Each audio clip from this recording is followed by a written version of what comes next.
All right, welcome everyone. My name is Joseph Kim, Community Engagement Manager for the Joe Louis Greenway Neighborhood Planning Study. I want to wish you all a good evening and welcome to our fourth meeting in our five-meeting virtual series. Tonight, we're going to be focusing on housing.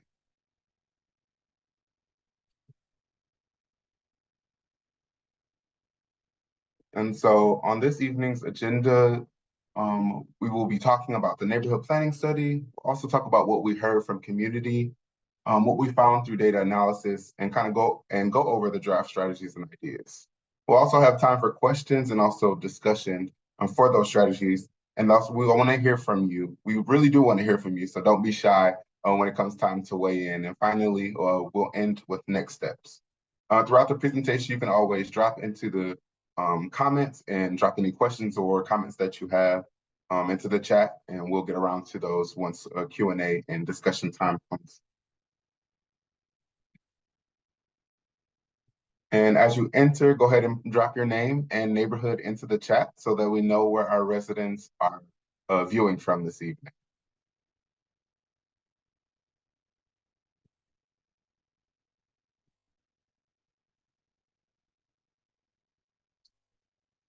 The Greenway itself is a recreational path that would traverse the city, crossing multiple neighborhoods, unifying communities and green spaces. We want to be intentional about creating equitable spaces through arts, programming, and economic opportunities for Detroiters.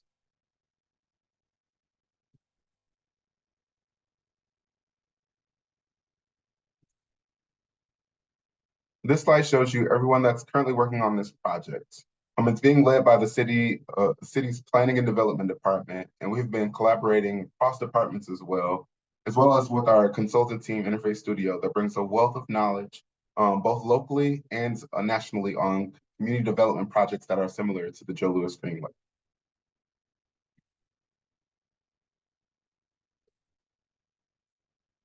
And also focused on the present and future of the Greenway, the Joe Louis Greenway Partnership is a nonprofit that was formed to ensure the Joe Louis Greenway is a space that benefits Detroit neighborhoods in an equitable way.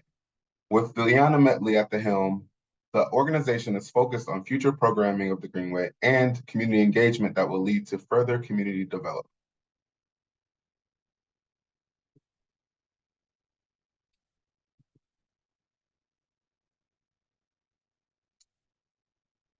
The planning study process built off of the model of the original framework, which incorporated a citizens advisory council. We developed our own version of this called the community leadership team. These individuals are residents from the neighborhoods around the Greenway, and they're also tapped into the social networks, as well as they've been able to help us review community engagement materials and also conduct small group meetings themselves. Through them, we're able to examine more place-based strategies, as well as gauge if we're moving in the right direction with some of these strategies.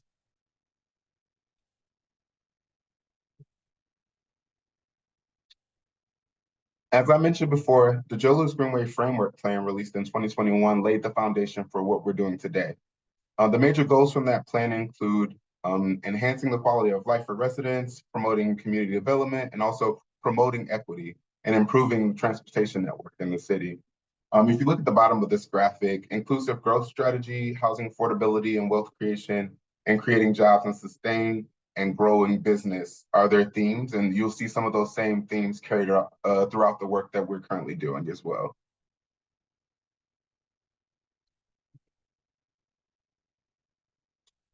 And while we're looking locally, we also are looking nationally at other projects that have happened in other cities. Greenways have been known to attract activity and stimulate local business, even raise property values. We don't know exactly how the Joe Louis Greenway will impact neighborhoods it touches, the neighborhoods it touches yet, but through this study, we'll have an opportunity to better understand those outcomes, better evaluate and plan for potential economic impacts with community.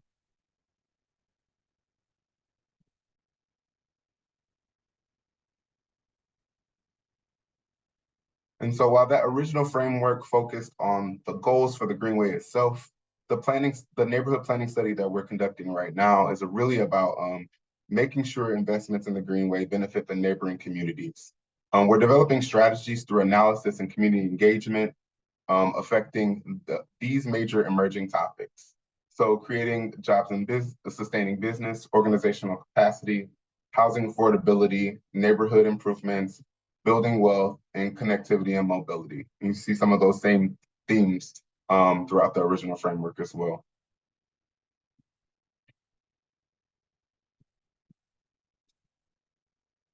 And so this is the overall timeline of engagement that we've been conducting. We started last year, beginning with meetings in all 5 of the planning areas around the Joe Louis Greenway. And then the community leadership team that I told you a little bit about, they hosted small group meetings, and we followed up with a vacant land summit and also a series of neighborhood walk-in talks, which we titled Move-in Talks. And that gave residents space to talk about current neighborhood conditions, priorities that they have for their community. And also now we're here at meeting 4, I'm sorry, of the virtual meeting series. We're talking about housing.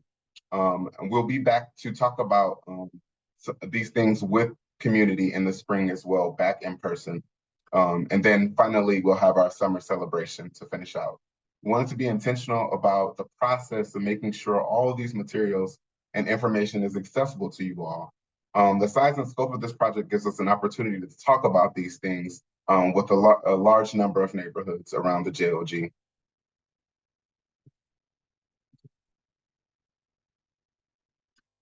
And so over that past year where we've conducted all the community engagement and analysis, we've taken what we've heard from those engagements and formed some draft strategies. Tonight, we're going to be diving into those ideas about housing. As you're listening to the presentation, think about the strategies that are being presented to you guys and how it might apply to your neighborhood and the section of the Joe Louis Greenway that's closest to you. Think about these questions. Are there strategies that you would change? Do you have any concerns about anything? Is the team are we heading in the right direction? Is there any ideas that excite you? And are there any ideas that the planning team is missing? So are we missing anything? What we're really looking for is feedback so we can start applying these strategies to each planning area this spring. After a short presentation tonight, we'll be hosting a Q&A and discussion. That way we can have some dialogue about these things. As always, through the chat, you can drop down and put any questions or comments that you have. And like I said, we'll work back to those questions and comments once we get to the Q&A and discussion portion of the meeting.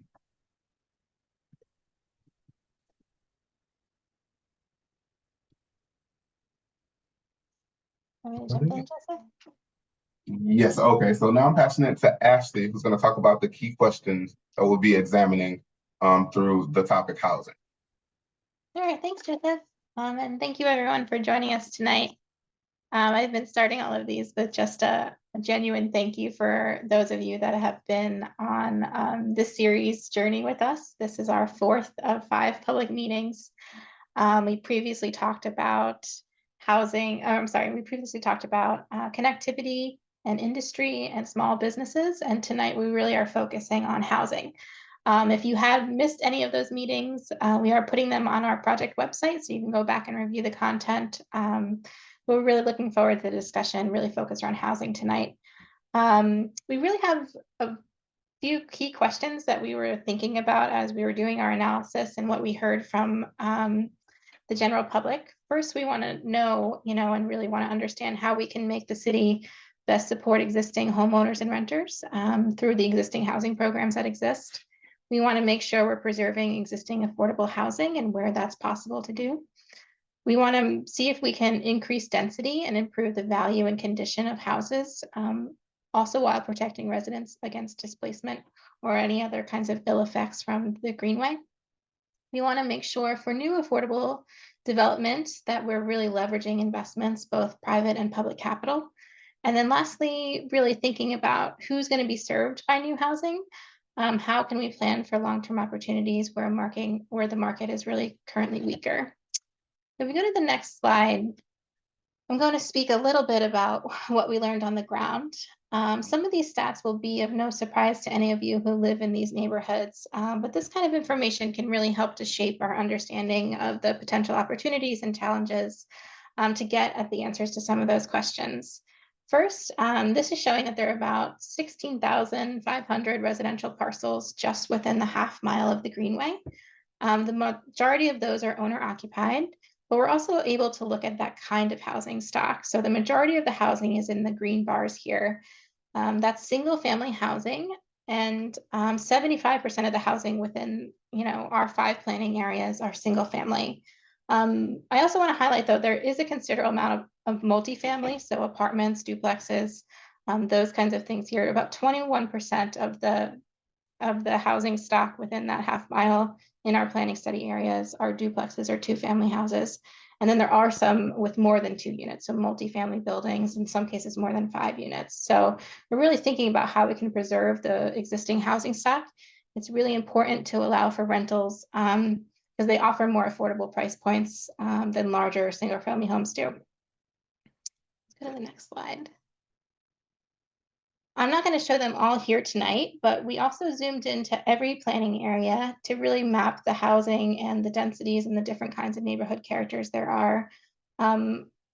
Also, no surprise to any of you, but every neighborhood fabric really is different, and no 2 neighborhoods are alike, and they all have their own things or issues or opportunities that you can build upon. So there's not one size fits all approach when it comes to housing solutions within the planning areas. Here we're looking at the Northwest, and it's a little bit different of a homeowner makeup here. Here it's about a 50-50 split of homeowners to renters. And you can see there's a lot more concentration of those multifamily buildings on the south side of the Greenway, really along Oakman Boulevard, which means that we really have to concentrate on more so on what renter needs might be or what landlord needs might be to make those rentals as best as they can be. Let's go to the next slide. I wanted to pause for a quick poll just to engage with you all along the way here. But we're really curious for those in the audience where you live in relationship to the Greenway. If you were right next to it, within a 5-minute walk or a 10-minute walk. There's also, it's okay if you're not sure of how close you are to the Greenway. Just wait a couple of minutes for those polls to come through.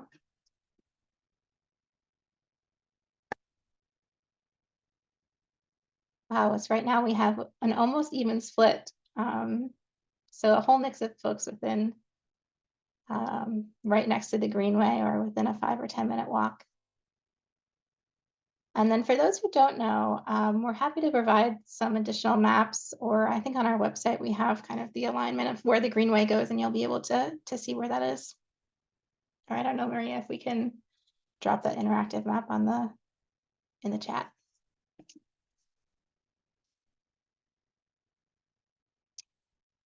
All right, well, it's good to see that we have a really diverse mix of folks here from different snapshots of the Greenway.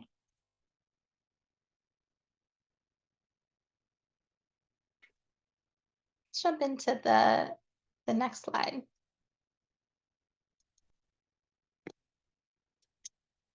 So when we conducted our outreach, we heard a lot of concerns about affordability, both from renters and homeowners. This map is showing existing unregulated multifamily properties.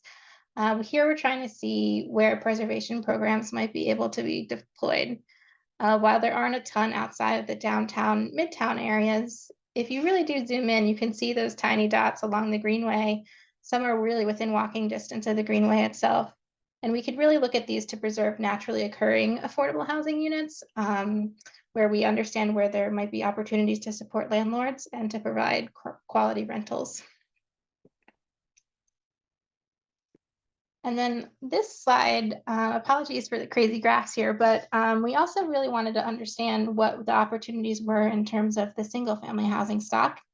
This is looking at the existing land bank inventory in terms of what's vacant residential structures that are owned by the land bank. The first 2 graphs, and maybe the most important point here, is that bottom thing where it says currently there are 68 salvageable structures within 1 block of the Greenway. So we're really zooming in these places to see where these structures are and how we can get them either rehabbed or renovated, as they're so close to the Greenway. Let's go to the next slide. And in addition to the partial information, we do have a consultant on our team who conducted a residential market study to really help us understand the real estate market and what that was like and how we should be approaching it. Overall, he found the potential for up to 140 affordable units per year over the course of the next 10 years or so. And we also really oversimplified the study here. We're happy to publish it, and we'll be publishing it with the rest of our report.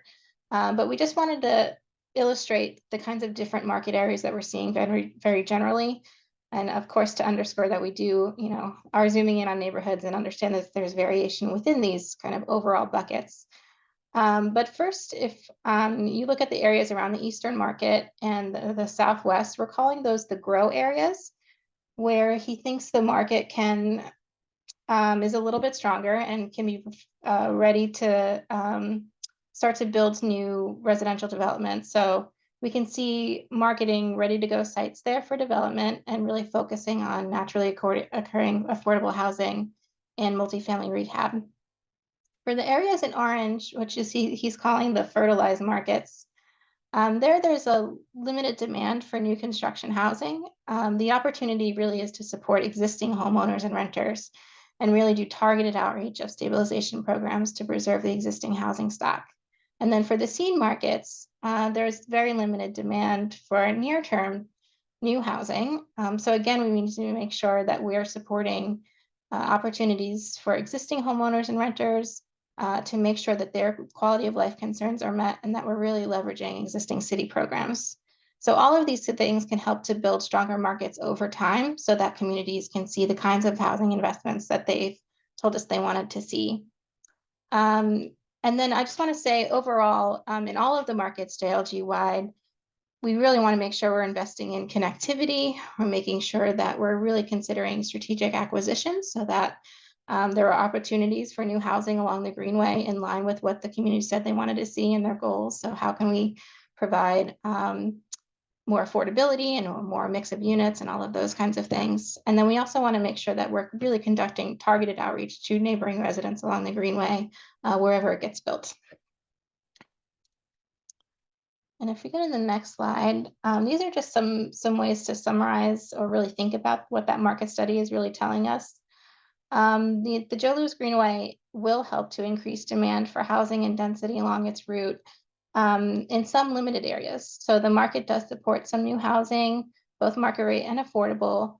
Those opportunities are really in those grow areas, those yellow areas, largely in the riverfront, the Kindercut extension, and the southwest areas.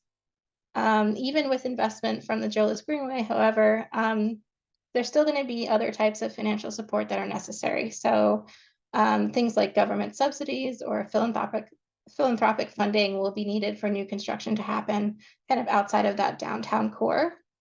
And then lastly, just given the real estate market as it is, still new construction is a little bit tough to make it work financially. And there are some barriers to creating new construction housing. Things like the high cost of construction, limited funding resources or competition for funds. Sometimes getting the right parcel at the right size can be tough, or different parcels have to be assembled together because they're owned by different folks in order to develop them. And then overall, they're somewhat dealing with lower resale values on the back end. And then also, that our focus really here and what we learned from the market study is that we're not necessarily focused on new construction. We're not focused on building new. Really, our story is helping existing residents stay in place and making sure we're preserving as many of the existing buildings that we can, with a focus on multifamily buildings or those smaller units to provide more housing for more people. So how can we support existing homeowners and renters in residential areas adjacent to the Greenway? And making sure we're keeping existing residents in place. And then also, how do we continue to stabilize neighborhoods and strengthen those weaker markets in the long term so that they can preserve more buildings and get some more long-term investment. So this really includes blight cleanup and increasing the number of jobs and all of those other kind of strategies that we talked about every other night around supports for these neighborhoods. And that leads us to our 4 goals. This Greenway is really a once in a lifetime investment in green infrastructure. And we want to make sure that we're able to leverage that investment to support nearby residents. So the opportunity is to stabilize legacy neighborhoods by improving existing housing quality, expanding homeownership, preserving existing affordable housing, and then also constructing new affordable and mixed income housing. And I think Joseph just popped up another poll. We're just curious if you had to prioritize these, which would be your top 2 priorities in terms of goals?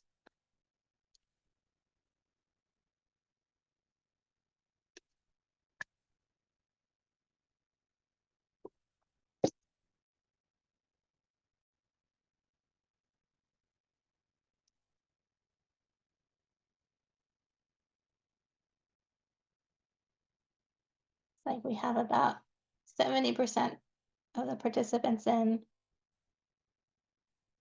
And honestly, this has been tracking with our previous conversations.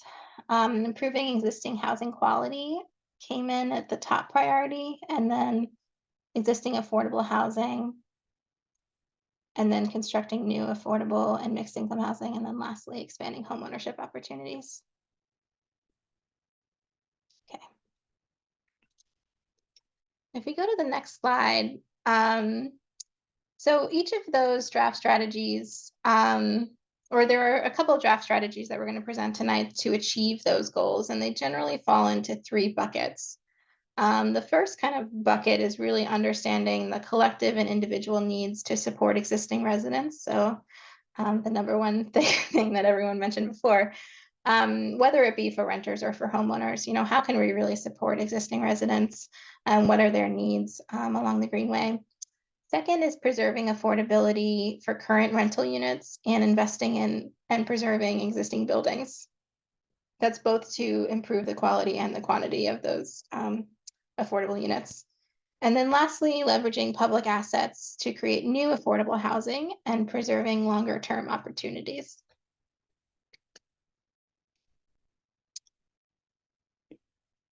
All right, so now we're in this first bucket, really thinking about what are the supports for existing residents. Here, we're rotated on the map a little bit, but we're zooming into Midwest Tireman in the Barton McFarland neighborhood between Joy and Tireman, to really understand the opportunity to build programs around supporting existing residents.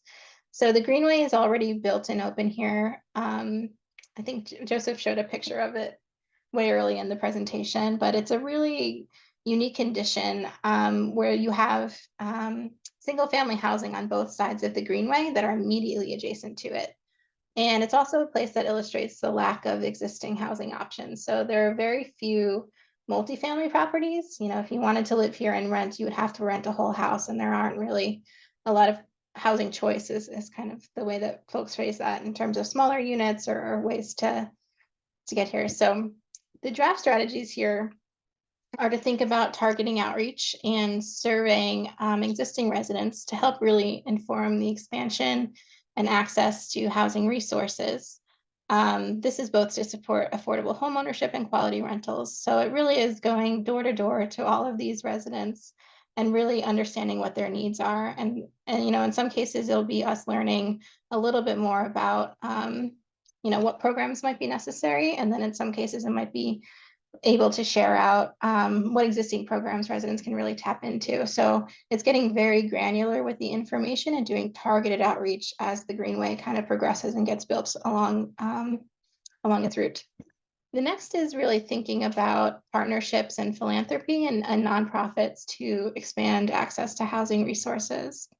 A while ago, we met with a lot of community development organizations, and we were able to kind of pinpoint some of the things that they were working on or hearing from residents that were needed in terms of programs. So things like foreclosure prevention or clear title assistance, home repair, down payment assistance.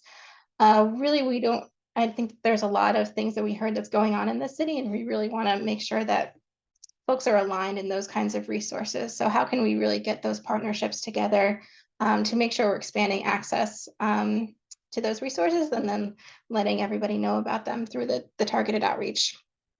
And then lastly is really thinking about the stabilization of publicly owned properties. So that includes vacant land and vacant structures. So the map here is really showing where there's publicly owned vacant land and publicly owned, or I'm sorry, land bank owned vacant structures, and what the opportunities might be to get those into a more productive use.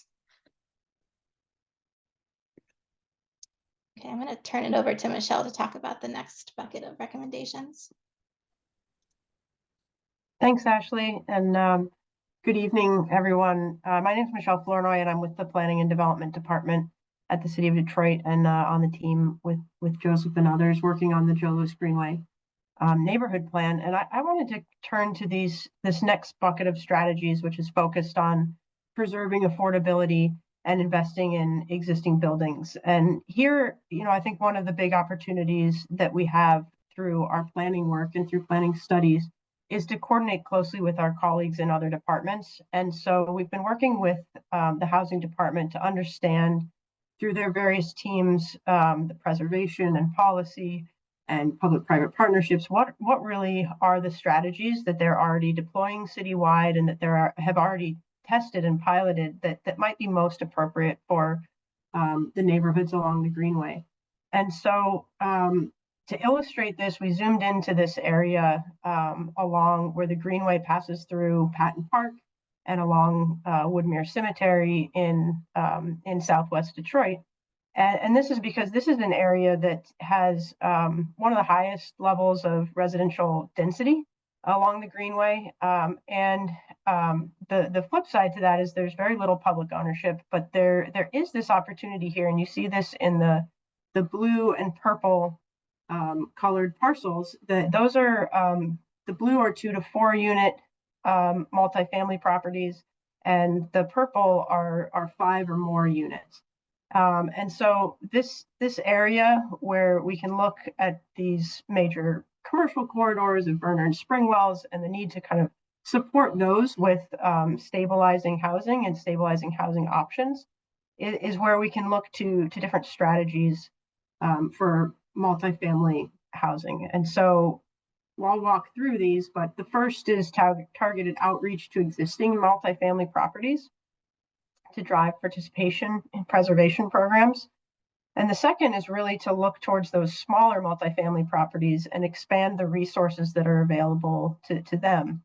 And lastly, we want to continue to explore and consider what a land trust model could look like, as well as how those sort of public-private partnerships and ownership models could play out and support the development. Can you go to the next slide?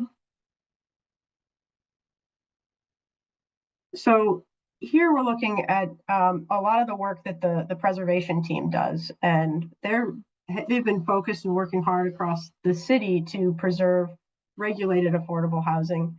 And as Ashley noted, along the Greenway, there are some regulated properties, but for the most part, a lot of those multifamily properties are not regulated to have a certain affordability level. And so some of the strategies that the preservation team has used in the past, has currently available and is under development are listed on the screen here.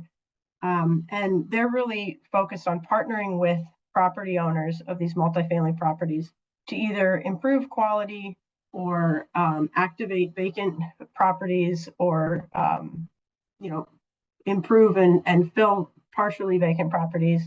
And the ways that they do this is through either the preservation pre-development program, which provides that technical assistance to property owners.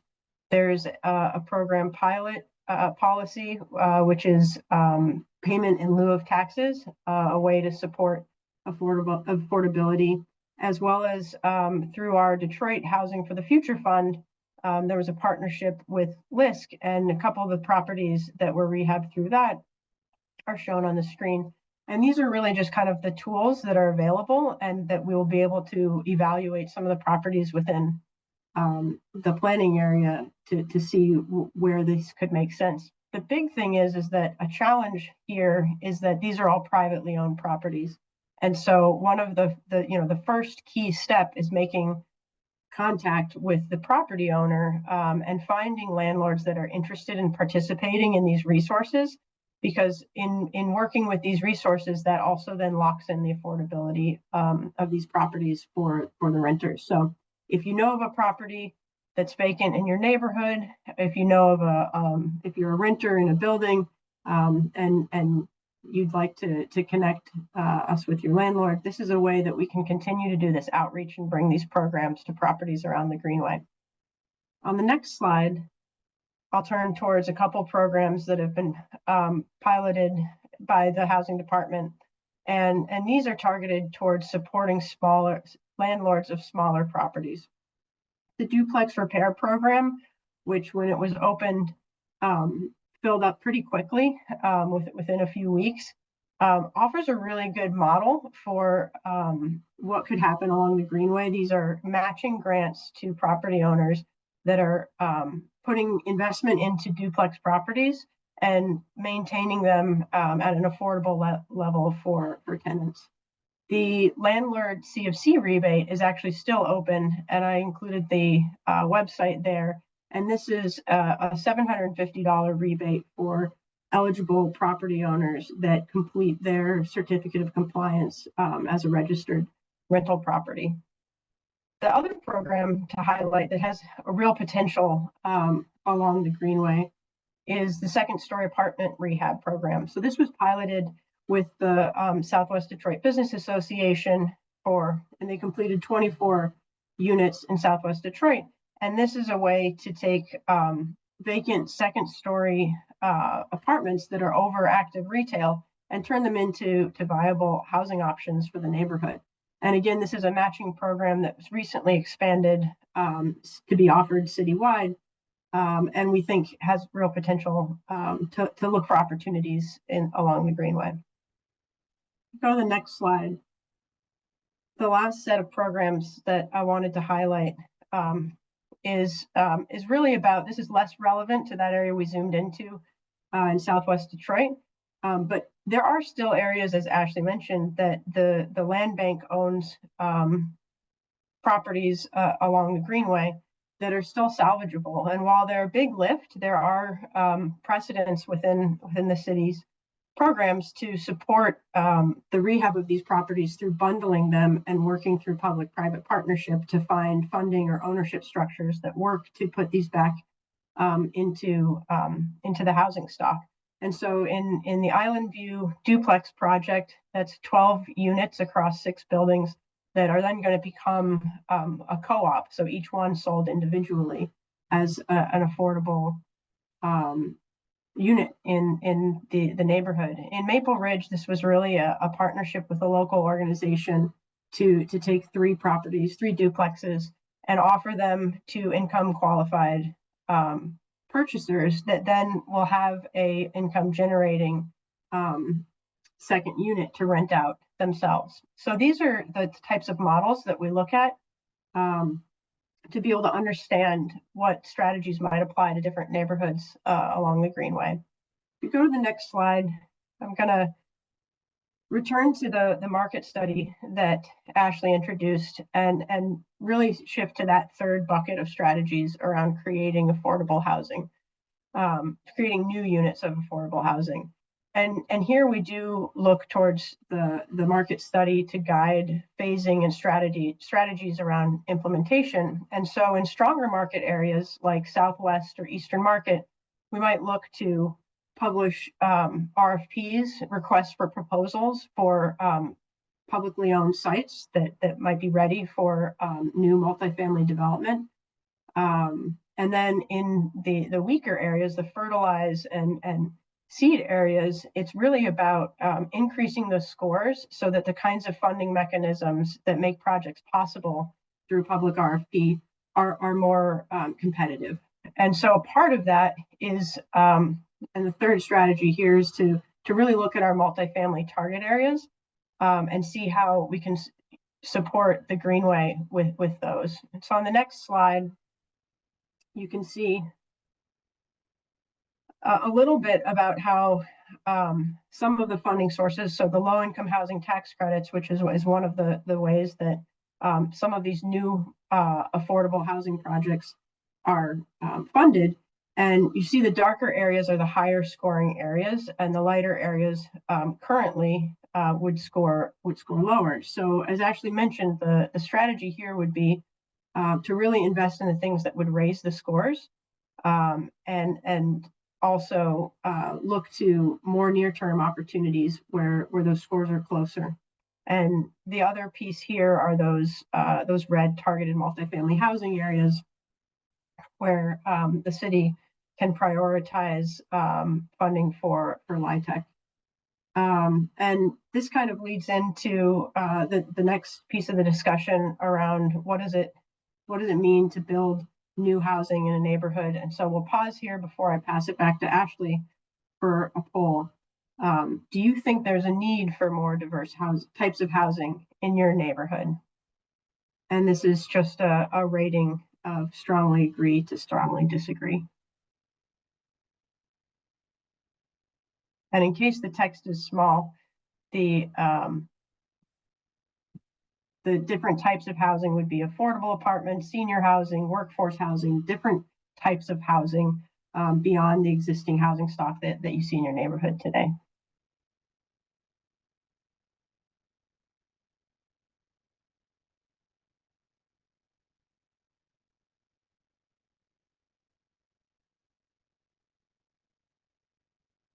So it looks like as the answers are rolling in, we're pretty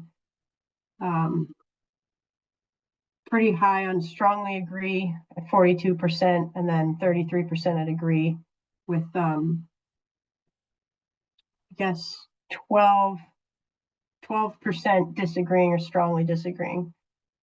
So it does seem like there's opportunity to explore, and this is what the next round of engagement would be about, is exactly what that means for your neighborhood and what you would like to see in terms of planning for future housing development. And I'll pass it back to Ashley now to talk about one particular example for new development. Thanks, Michelle. So we did want to show a little bit of what we're thinking about in terms of what new housing development could look like along the Greenway.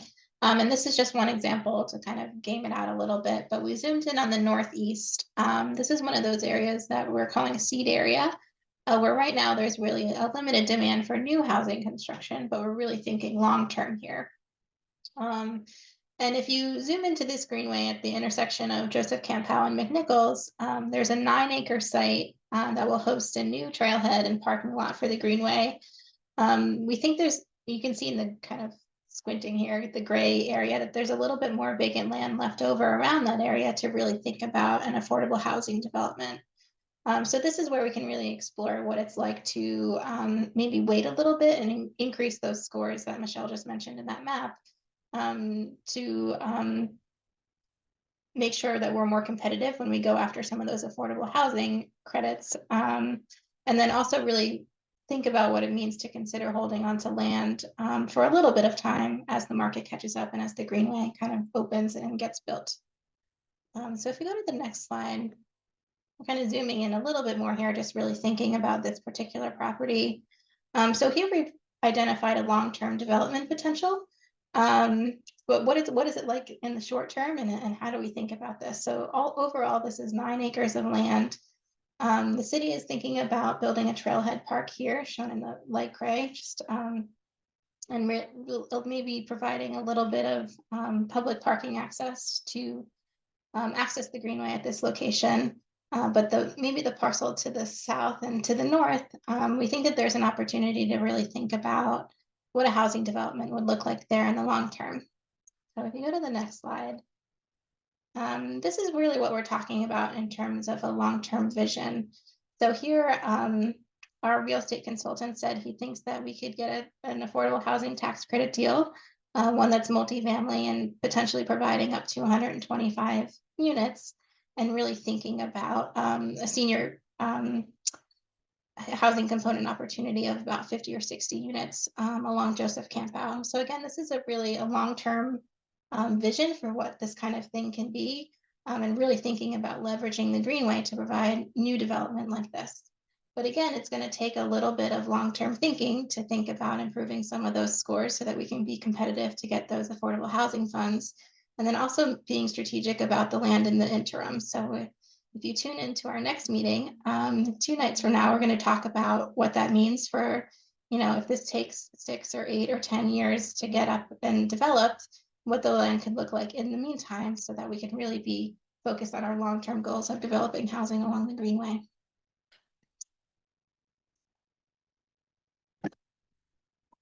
Summary of all of the recommendations that we're thinking about. We do have time for Q&A before we do our discussion questions. You can feel free to drop your questions in the chat, or you can use the raised hand feature if you'd like to ask them.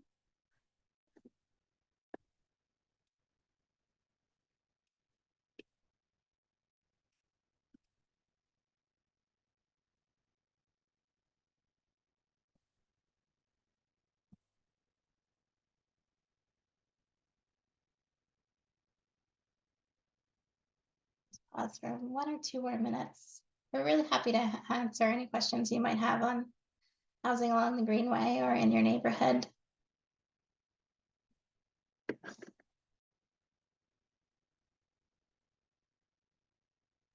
Okay, I see a hand up from Ms. Betty Varner.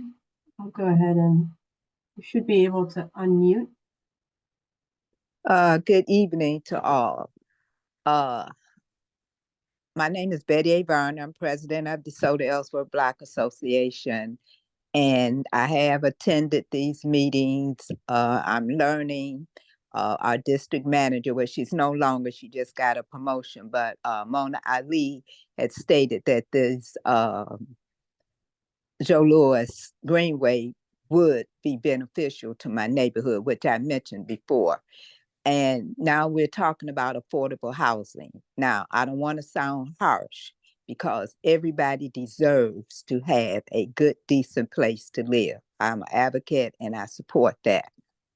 In our neighborhood, we have homes that were built that are newer than the homes that when I moved into the neighborhood. I've been here over 50-something years.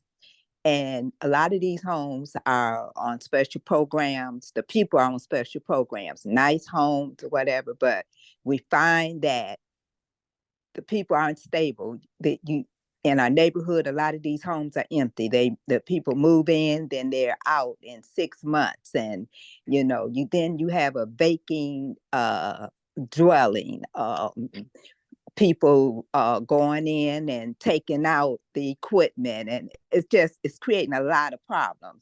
And also we have a problem with people, they won't, do right with the dumping, and I mean, not the dumping, but putting the bulk trash out. So when you talk about affordable housing and you talk about these programs, have you thought about having some type of program to support people? Maybe they just don't know, to educate them and how to be a good neighbor, how to, when you put your trash out, when you bring your trash container in, something to support them, to work and mentor them, so that hopefully the people can be a access to the community.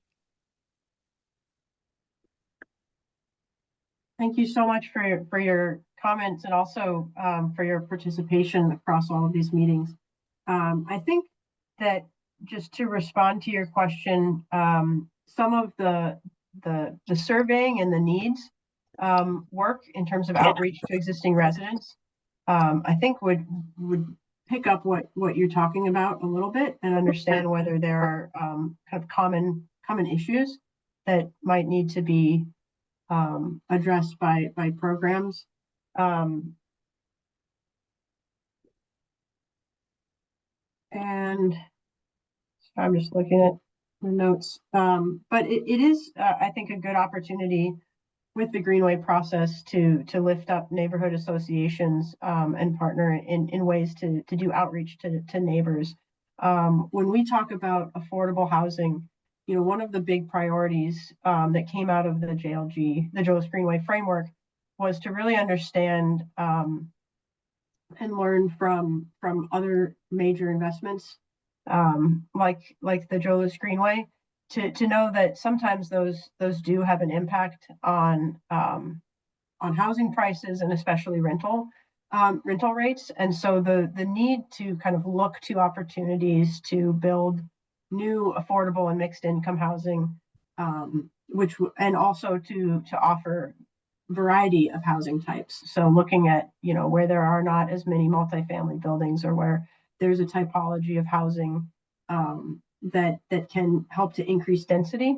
These are the types of things that we want to look at through this plan, to have a way to actually protect into the future for the market to change.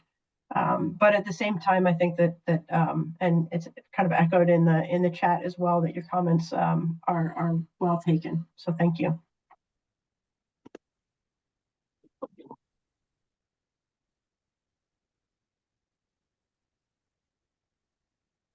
And I see there is a question in the chat from Rushan that says, not quite understanding the plan for the I believe the fertilized areas. So I wonder if Ashley, do you want to speak a little bit more to the kind of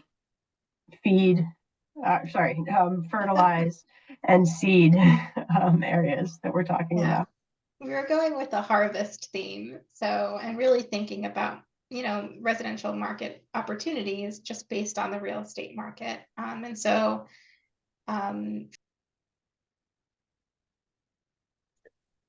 I was muted that whole time. Wait. Hello? No, we just can after hear you. you. Weren't muted. Oh, okay. I just got a message that said you were muted. Okay. Sorry about that. So for the grow areas, the residential market is a little bit stronger there. And so we think that there's a real opportunity to advertise what the city has, and to really get some of those properties, the land bank on vacant land properties, like all of those things up and running again. So releasing RFPs to get some new construction infill where it's possible. For the fertilized areas, kind of the orange areas, the market is a little bit weaker there, and it's not yet ready for that same level of new construction. There's just a lot of, like I mentioned before, the real estate market is just a little bit weaker. And so it's really thinking about long-term.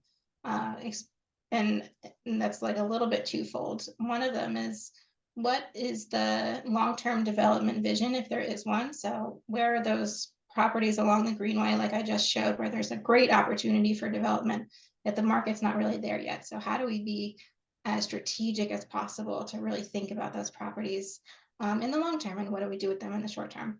And then the second piece really is thinking about the existing housing stock, and making sure we're stabilizing neighborhoods, so that we're planting, it's like the planting the seeds analogy, but we're planting those seeds for the long term. So investing in existing homes and preserving buildings, especially those multifamily opportunities that Michelle was talking about. All of those things are really just being as strategic as we can about the long-term stability of those neighborhoods. So even though the market's a little bit weaker now, we're like building and growing that market, fertilizing that market, so that we can really harvest it in the longer term. So it's both of those things. It's really thinking long term, and then supporting the existing residential stock that as much as possible.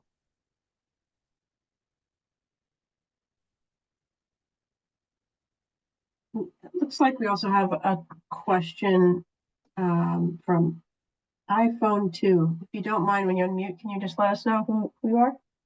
Yes, hello, my name is Jeremy Thomas. Can you hear me? Yes. Okay. Okay. I'm sorry. I'm on my Wi-Fi at work. I have two quick questions. For this specific location, is this more so on the east side of Detroit?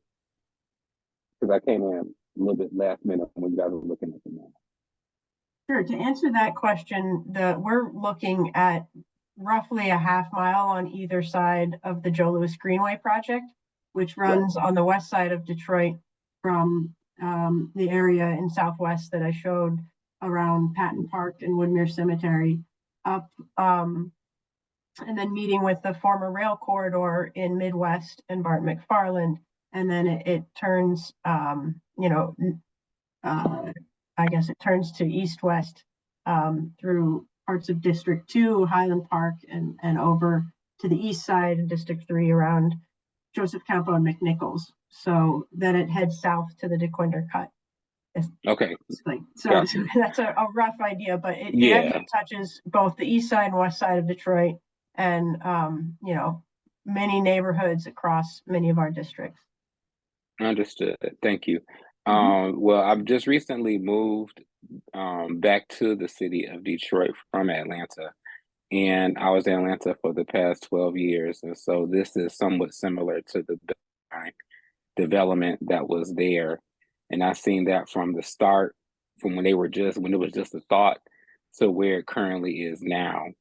One of the pieces of feedback that from what I've seen down there and what it could potentially be here is the availability for local grocery stores. So has there been conversations regarding retailers in regards to grocery to being in place in that area for the residents in that area? Since it's going to be a major focus of developing, that's going to be a very strong, I would say, selling point to have people want to actually even encourage to move to that specific area or wherever the different areas where the Greenway will be connecting, just along the Greenway. So whether it's a Meijer, whether it's a Kroger, what have you. Yeah, I think you're touching on a good point that kind of relates to what we're talking about in the fertilize and seed. So when you're looking at building new housing or adding density to an area, they kind of go hand in hand. So the more density you have, the more retail you can support. And definitely check out the commercial and small business presentation that was recorded and put on our website. We go into a little bit more there, but at the same time, really, in order to make a project, a new housing project that has subsidies from different funding sources that are available for these projects, you have to be able to score highly in terms of the location of the project as it relates to transit and neighborhood goods and services. And so those things are a really big piece to being able to support future development. So thank you for that perspective and comment.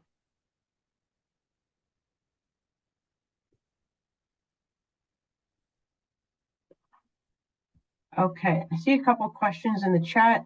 One about the second-story apartments. What zoning type is that? And is it legal in most commercial areas in Detroit? So the area that was piloted in was in Southwest Detroit, specifically along Verner and Springwells. So you're really looking at these buildings that are historically commercial on the ground floor and residential on the second floor. And so they're also potentially on B zoned land, as well as potentially Main Street overlays, which all of these would affect whether or not it's by right use. But for the most part, they're targeted in areas where the building stock is already there to support it, and so it is already within the code. And then I'll just read another comment. The Midwest Retirement District has been neglected for decades. Hopefully this project would be as successful as Fitzgerald neighborhood, but better. What would with rehabbed homes as well as newly constructed residential homes in every neighborhood throughout the city. What would be a bonus would be to fill in every vacant land. Okay. So I don't think there was a question there, but thank you for your comment. Okay. I think we can probably move. We have a couple more polls before we close out. But if you do have additional questions, feel free to drop them in the chat. So we wanted to poll you guys about the strategies that we presented today, and if we're moving in the right direction. So I do want to keep those on the screen. So supporting existing residents, preserving affordability and investing in existing buildings, and creating new affordable housing. Each one of these topics has different key strategies attached, but which ones or do you think we're going in the right direction with these initiatives? So supporting existing residents, preserving affordability and investing in existing buildings, and creating new affordable housing.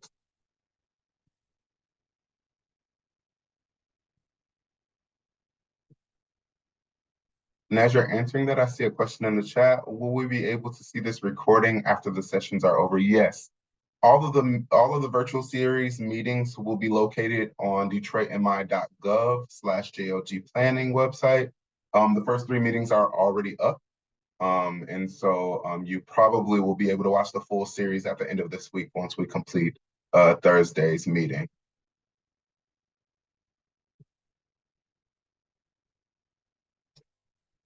And as I'm looking at the poll rolling in, it looks like most people had 3s, 4s, and 3s, 4s, and 5s. And in terms of we're going in the right direction, we do see 1-1. I would love to hear your feedback on things that we're missing, because that's a big part of what we want to know. From the things that we presented today, is there anything missing? Is there anything missing that you would like to see in the plan? You could either raise your hand or drop it into the chat if you want to give some feedback on what you think we're missing from our plan currently. And thank you for everybody who responded to that poll. I also, just to expand upon what Joseph just said, our next phase of this work is to take all of these really broad categories and apply them to the different planning areas. So starting in April, we're going to do another round of in-person meetings in the planning areas, so you could see how these housing strategies would apply to that particular area, your particular neighborhood. So we're really trying to get a pulse right now of where we are, and if there are any feedback you'd like to give us, or really if we are missing anything, we'd love to hear it so that we can incorporate it as we go into the next round of planning, really thinking about strategic sites in every neighborhood.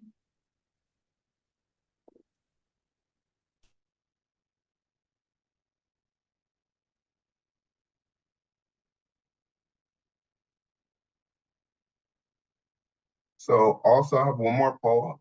As people are thinking about things they would like to see, if there's nothing else that you think that we're missing, which one of the ideas that we presented today excites you most?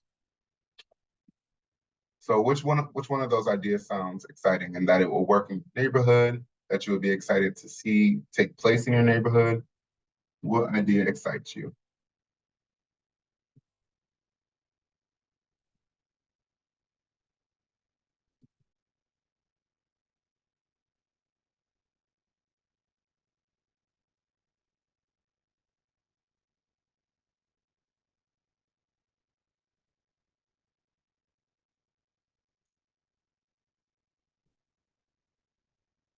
I would also hope to think that everyone feels safe in giving their feedback to construct the residential sites. That's awesome for the feedback in the chat. Thank you. Thank you. Looks like the polls rolling in. Targeted outreach to existing residents, connect them to resources.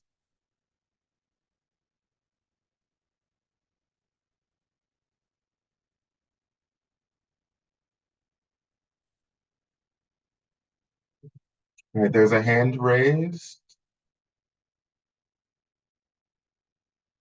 All right, go ahead and unmute. Hello. How are you doing today? There's one thing that I have in mind that's missing for the strategy. Once the project reaches success in convincing outside residents as well as out-of-staters will be convinced to move back into the city of Detroit, and is it a possibility that there could be possibly be newly constructed residentials to fill in the gaps where residents once were after decades of being demolished.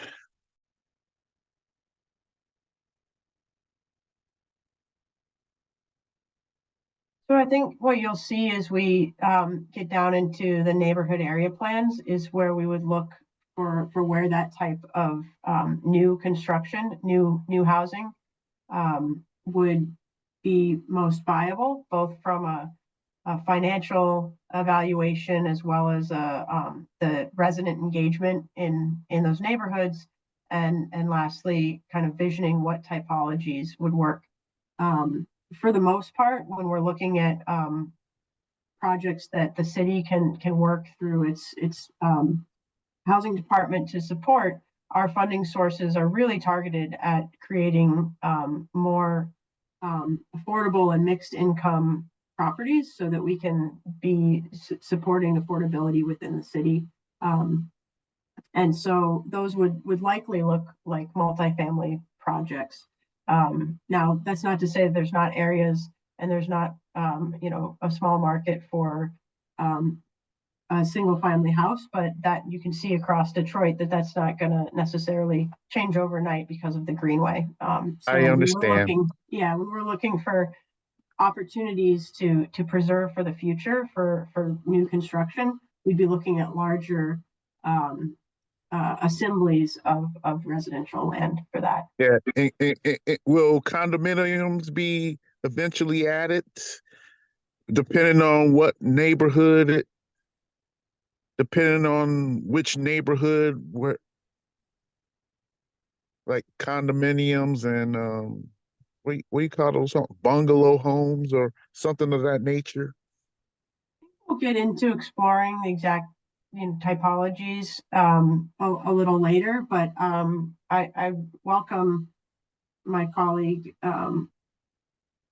Jason Friedman from the Housing Department to speak a little bit more towards specific typologies that they see. I'm not as familiar with exactly what that means. Condominiums. Townhomes. I'm sorry, that's what I meant to say. Townhomes. Okay.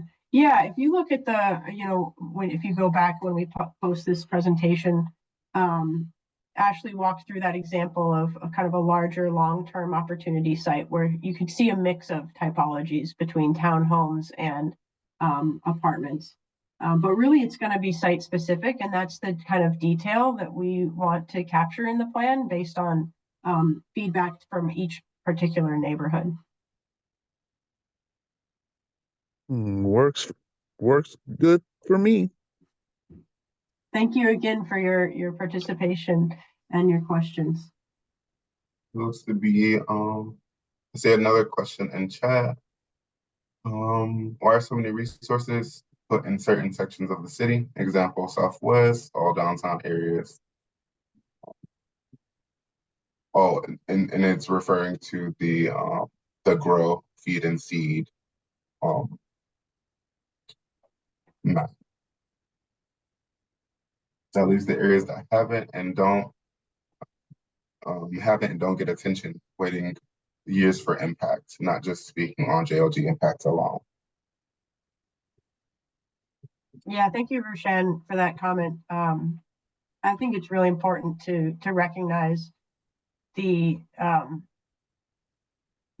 patience and the time frame that some of this might take. In terms of the resources, some of what we tried to do in the presentation was kind of layer on what the actual programs and resources are. And so we do believe that in all areas of the Joe Louis Greenway and the city, that there's a real priority on looking at how we improve quality of units and also quantity from a preservation perspective.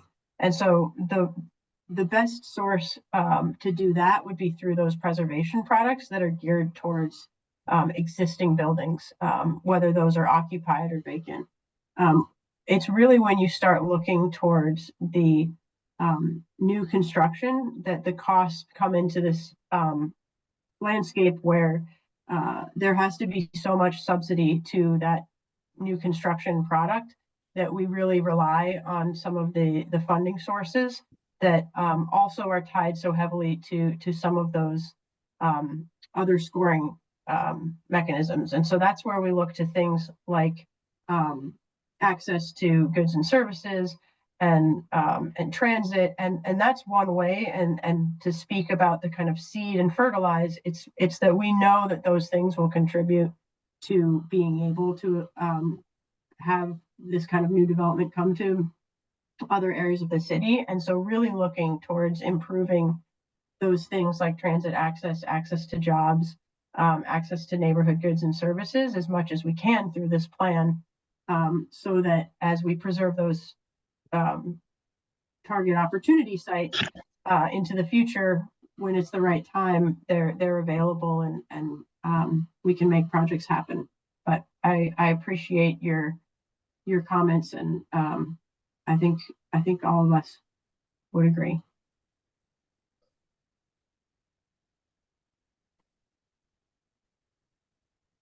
All right. Are there any other questions left on the floor before I begin to wrap? You can always, if you want to give feedback, you can always reach out to us. I'm going to give you contact information for us if you want to rewatch the presentation and catch something that you may have missed, and you want to have a full mind, an email, or reach out to us, you can do so that way as well.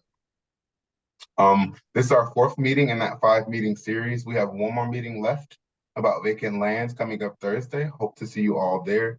As always, like I said, you can find our information at detroitmi.gov/JLG planning. Scroll all the way down to the bottom of the website. You'll see those videos that have already been posted from the previous meetings. You can always reach out to us at Joe Louis Greenway at detroitmi.gov email, or call us at 313-279-8248. You can leave us a message and we will get back to you promptly. You can also follow us on Instagram at J. Louis Greenway, and on Facebook at Joe Louis Greenway. We post all meeting materials, promotional flyers and stuff there. You can also drop down in the comments on either one of those social medias and give feedback too as well, or speak to, ask questions or anything like that. So we look forward to hearing your feedback on these presentations, and I thank you for giving your time this evening, for being with us. I really appreciate it. That is going to conclude our meeting for the evening. You guys have a great evening.